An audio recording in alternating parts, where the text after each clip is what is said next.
The government of Ontario recently stated that as of October 1st, 2023, the minimum wage will increase from $15.50 to $16.55. However, according to the Ontario Living Wage Network, a living wage in many parts of the province is $19 and over $23 in the GTA. So honestly, my question lies, should minimum wage be increased to meet the minimum livable wage? What do you guys think? Are you talking about on like a municipality basis? Because it would very much differ municipality to municipality. Wait, but hold on. How would it differ? Because whether it be 19 or 23, we're arguing the livable wage. Should it meet that? The cost of living, though, in Toronto is very different than the cost of living in Welland. Say we should meet a $19 an hour minimum wage. What do you think? I think that it wouldn't actually help people achieve anything because we're looking at minimum wage in a vacuum. We're not talking about cost of goods increasing in price because now minimum wage is going up. So companies are passing on those added costs to the end consumer. So we're looking at it in a vacuum, and that's not how the actual economy works. Yeah, it's not reality. Let's hear what the people have to say about this. We're gonna show you guys the streeters here in just a moment.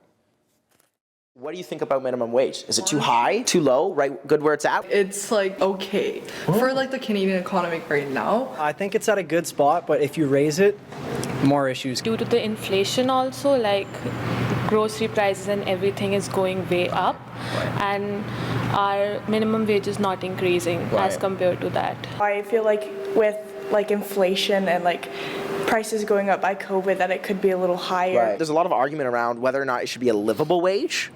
Right. Or is it just a minimum wage? It should be livable. Right now it's not. You can't live here. You can't even afford a house right now with that even close. I live alone, so it's not that much difficult for me to live on minimum wage. But there are people who have families, who have kids. For them, it's gonna be really hard.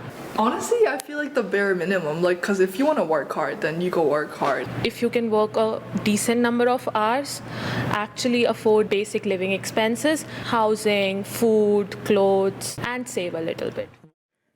In 2015, organizations and individuals were fighting for a $15 minimum wage, arguing employers weren't being fair. And in January of 2022, 7 years later, we achieved that. And immediately, our discussions then shifted to a $20 minimum wage. Karolina, what do you think? Did we not meet the $15 an hour minimum wage fast enough? I think, yeah, pretty much. I think at any point it should be a livable wage, so people can actually afford to live and go to work, not only, just wake up and breathe in that case. But I definitely think we're not responding fast enough to the requests that these people are having and not supporting them through difficult times like inflation right now. Right, I mean, inflation is rapidly rising. Shouldn't we be meeting that with a minimum wage, at least to help people get by? You'd hope so, right? Like we talk about things from an idealistic world perspective, right? And that's kind of what we're looking at it as. Yeah, in an idealistic world, should it be a livable wage? Absolutely, right? But there's also all of the side effects like you were talking about, right? When we look at things in a vacuum, yeah, in an ideal world, absolutely it should. But all of those costs that are going to be incurred for the employer by having employees needing to make more money and forcing them to pay that, all of those costs are going to get passed on to the consumer, and those employees, when they go home, become a consumer anyway. So does it really end up helping them? That's really up for debate. I think we're not looking at the root issue, though. So if you're saying that we're increasing the livable wage for people and then all of these companies are able to compensate for their costs, let's take, for example, some of the big companies that are currently selling groceries. They're still paying pretty much the same what they had to pay 2 or 3 years ago for the supply, but they're increasing the cost, gouging those prices. So they don't really need that, but they're still doing it. She does make a good point. I actually have a stat to back that up.